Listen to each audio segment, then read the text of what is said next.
progress and prosperity that Tinubu is designing and bringing forth in this country, and you're in Rivers State, it is time for you to go and register as a member of the All Progressive Congress, or revalidate your membership if you are already a member. The APC in this state is not divided. There's no problem here. The governor is a member of our party, and all of us will work together. But as far as the politics of Rivers State is concerned, the minister of the FCT is the leader of the Renewed Hope family in Rivers State. The revalidation exercise, Senator Abba emphasized, is crucial for the party's future in terms of numerical strength and support base, urging the people to support the transformative agenda of President Tinubu, which he said has the potential to drive economic growth. From Dora, Gokana local government area of Rivers State, Ijomu Beke, NTA News. Director of Niger Delta Development Commission (NDDC), Dr. Samuel Obuku, has announced a major shift in the Commission's approach to public procurement. Speaking at the 2025 mandatory continuous public procurement capacity development training program in Port Harcourt, Dr. Obuku revealed that NDDC is transitioning from transactional to transformational procurement practices. Jenny Bassel reports. Obuku announced that the Commission's documentation processes will be fully automated by the end of the first quarter of the year to ensure transparency and better service delivery. He noted that the Commission's corporate governance structure and internal processes have commenced with implementation of a new governance advisory service to ensure accountability and transparency. Highlighting some of the achievements of the Commission, Dr. Obuku stated that their Operation Light of the Niger Delta has been very successful, and the Commission is resolute to take development to the doorstep of the people. And for us in compliance with the federal government policy, we are working very hard at this between now and March. All our departments and directors should be automated. And also in addition to that, we also want to train all our staff to be IT savvy and compliant. We know that going digital is also going to aid in accountability and probity. Because when files are always carried, that is where corruption always comes in. But once things are digital, it is also easier for people outside to also check what the institution is doing. And for us, that is transparency. So I think we just want to fully comply to federal government policy. The Director General in way of Public Procurement, Dr. Adebowale Adedokun, noted President Bola Tinubu for his unwavering commitment to strengthening procurement reforms and fortifying transparency, which helped the BPP to elevate professionalism and position procurement as a strategic engine of the Renewed Hope agenda. People are practicing procurement by various offices, but they've not understood the principles and the organization of procurement. That was why the World Bank report, like we read earlier on, showed that projects have been abandoned, sometimes overinflated. We've been undertaking trainings to bring up to speed procurement officers who are handling procurement at their various institutions. The training is designed to professionalize public procurement by training federal and state officers to enhance integrity, transparency, and competence in managing government resources. In Port Harcourt, Jenny Bassi, NTA News. The Revenue Mobilization Allocation and Fiscal Commission has started the plotting of coordinates for disputed and newly drilled oil and gas wells across affected oil-producing states. Chairman of the Commission, Dr. Mohammed Shehu, says the move marks a major step towards resolving long-standing boundary and ownership concerns among the communities. Olayinka Ujo reports. The initiative is anchored on the mandate to monitor accruals into and disbursement from the Federation account, including the equitable distribution of the 13% derivation fund to oil and gas producing states. So this is a continuation of verification of those things. You know, whenever new oil fields started producing, after a while, they will want to know which state actually owns that, or which state should get that 13% derivatives. So it's in this line that we are doing this exercise, and we intend to do it fairly, justly, and equitably, without any bias. Chairman, Revenue Mobilization, Allocation and Fiscal Commission assured that proper verification and plotting of the oil well locations will help clearly establish ownership, resolve disputes, and ensure that oil producing states receive their rightful share. Plotting of the coordinates will actually take 5 days here. But we have all the data. We have an equipment that we believe no one in Nigeria has, not even Nipuk. We hired our drones in places where we cannot actually physically be there, and we have sent the drones. They have taken the coordinates, and we are going to analyze in the presence of all those states that are present. The exercise being carried out through an interagency technical committee began on Monday, January 26th and will end on Friday, January 30th, 2026. Olayinka Ojo, NTA News. You're still watching NTA Port Harcourt News at 1. There will be more reports right after the break. Stay tuned.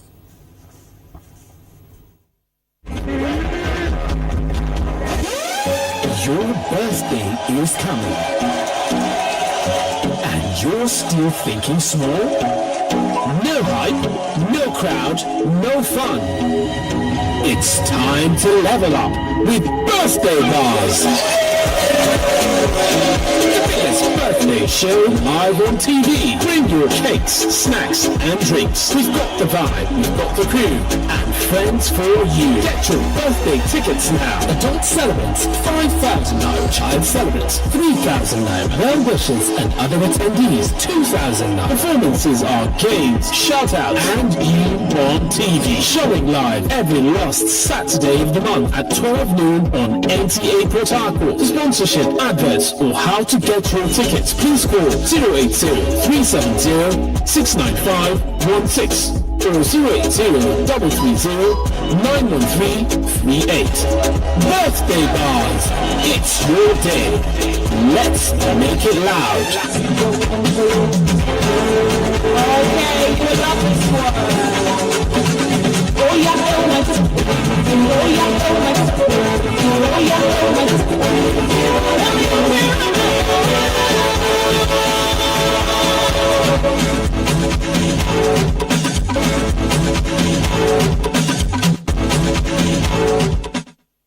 A brand new sunrise is about to brighten your mornings. Wake up to Good Morning Port Harcourt, your fresh, vibrant and inspiring daily companion. From the heart of the Garden City, we bring you stories that matter. From politics to news headlines, sports, entertainment, lifestyle, and community happenings. And all the information you need to start your day. It's all coming your way from Mondays to Fridays, 6 a.m. to 7 a.m. Whether you're at home, at work, or on the move, make it a routine. Only on NTA Channel 10. Port Harcourt. So don't just wake up. Wake up with us. Good morning, Port Harcourt!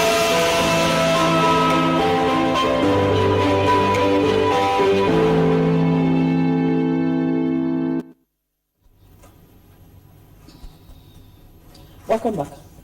Scrutiny and passage of the 58.47 trillion naira 2026 appropriation bill tops the list as the National Assembly resumes plenary after the end of year break. President Bola Tinubu laid the estimates of Nigeria's revenue and expenditure before a joint session on December 18, 2025. In a statement, Senate Leader Opeyemi Bamidele says the legislature will also deliver an electoral governance that would guarantee a credible and transparent process in the 2027 general elections. He adds that the report from the Constitution Review Committee is also being expected for consideration, debate, and voting on all proposals. The two chambers of the National Assembly had in December 2025 adjourned plenary to Tuesday, 27th January 2026. And up next is Business News.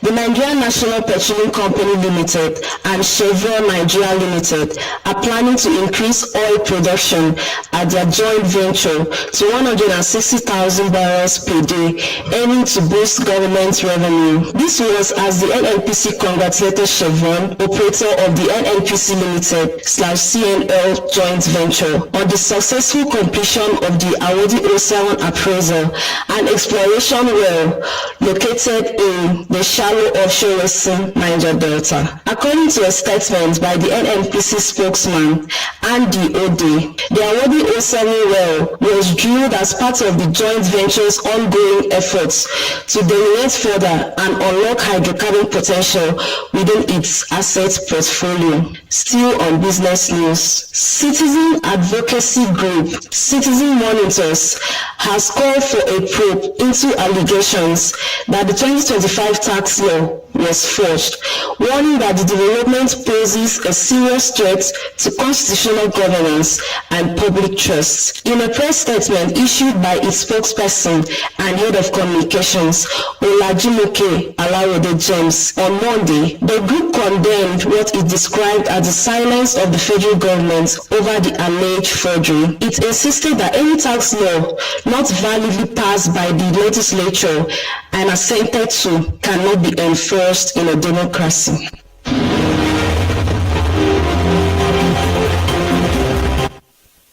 And on a sad note, President Bola Tinubu extends heartfelt condolences to Wilfred Ndidi, captain of the Super Eagles, on the passing of his father, Sunday Ndidi. The Nigerian national footballer who plays for Turkish Super League club Besiktas lost his father in a ghastly road accident in Umunede near Abo, Delta State on Tuesday. Condoling with the Ndidi family over the tragic incident, President Tinubu, in a statement signed by his special advisor on information and strategy, Bayo Onanuga, remarks that he is deeply saddened by the tragic death of Sunday Ndidi and shares in the grief of his family, friends and associates, particularly Wilfred Ndidi, who shared a strong bond with his father as a mentor and guide in his remarkable career as an exceptional footballer. He further says that there is no doubt that Sunday's modest beginnings and honesty greatly impacted those who looked up to him for inspiration. President Tinubu therefore prays that God Almighty will comfort the Ndidi family and grant eternal repose to the soul of the departed. A service of songs has been held in honor of late Apostle Tamuno Ujuemi Ogagi, celebrating a remarkable 90 years life on earth with glowing tributes. The solemn event held at the Ecumenical Center in Port Harcourt was attended by family members, friends, and dignitaries from all walks of life. Gospel River reports.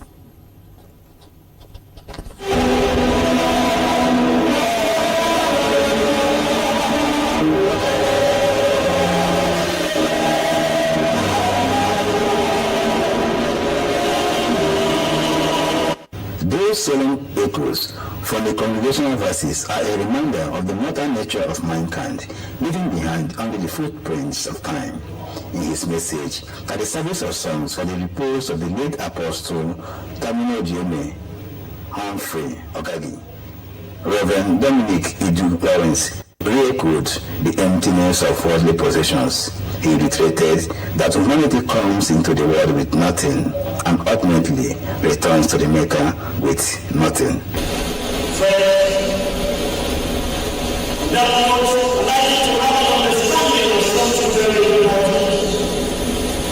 That the believer in Christ is of high value to God and in heaven he unites with his Creator in eternity. The evening was filled with tributes celebrating the impactful 90-year life journey of late Pa Ogagi, a man whose legacy of wisdom, faith and service to humanity resonated deeply with all who gathered to honor his remarkable years.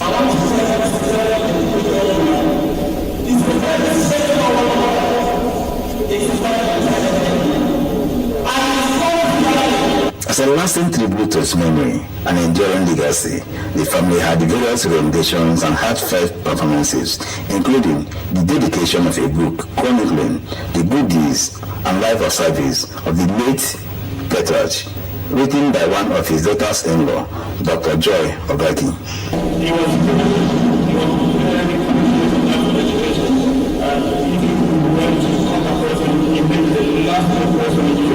So the book is divided into four chapters. Each chapter represents not just facts and milestones, the reflections of the man behind the achievements, the fact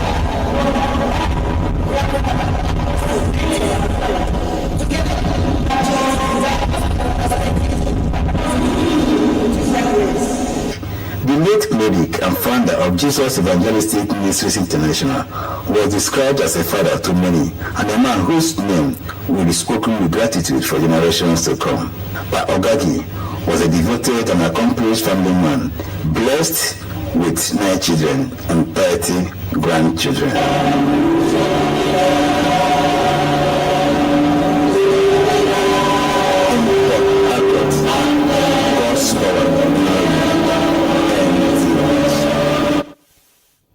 Buguma City in Rivers State was agog with heart-touching tributes amidst farewell to one of his revered sons, late Chief Gogo Obene Tobin West, who passed on at the age of 91. Chidima Uke reports that the interment was done in line with Kalabari tradition after a funeral service conducted by St. Michael's Anglican Church, Buguma.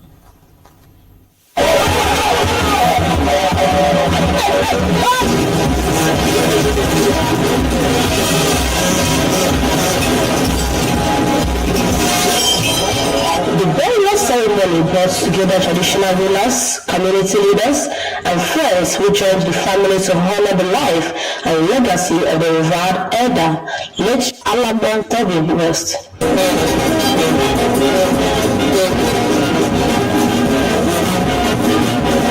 Officiating at the funeral service, Pastor Brooks of St. Michael Anglican Church, Buguma, reminded the gathering to live a life to be remembered long after they are gone.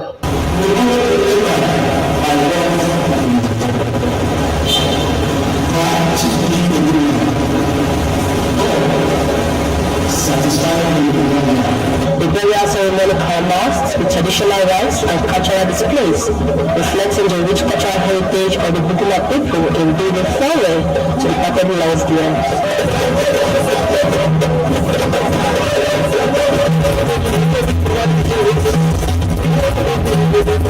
Speakers at the event described the late nonagenarian as a man of integrity who lived a fulfilled life in service to his community. Indeed, he lived a fulfilled life at the age of 91. He's a good man. The family said the legacy of love, discipline, and community service of the late patriarch will continue to inspire them. Is one unifier in the house, and having lost him is a deep vacuum to fill. Very easygoing man. He's loving to everybody. We miss him a lot. He prayed for me. He blessed me before he died. So that alone, I'm very grateful. Considering his age too, I'm very grateful. All the children normally used to call us, check on us, to know how we're doing. And most of the times we do stay around him, play around him, because he's the only grandpa we have left. He's very hospitable. Whether you are his child, you're not, you're a stranger, wherever you are and wherever you come from, in as much as you come in contact with him, his hands are open to accommodate as much. Late Chief Obele Tobin West, born on July 27, 1934, into the family of Da Taye Obele Tobin West of Thorn West Compound. He was laid to rest amidst emotions and prayers for the peaceful repose of his soul.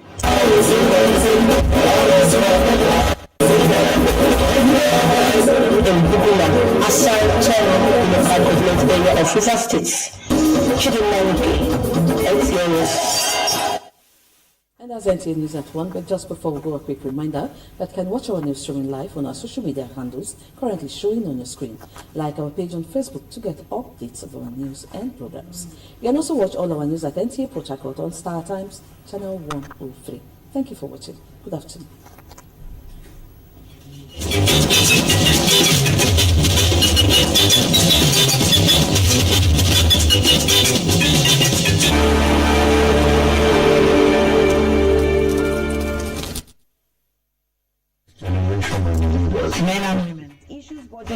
representation of women? How can we mobilize more women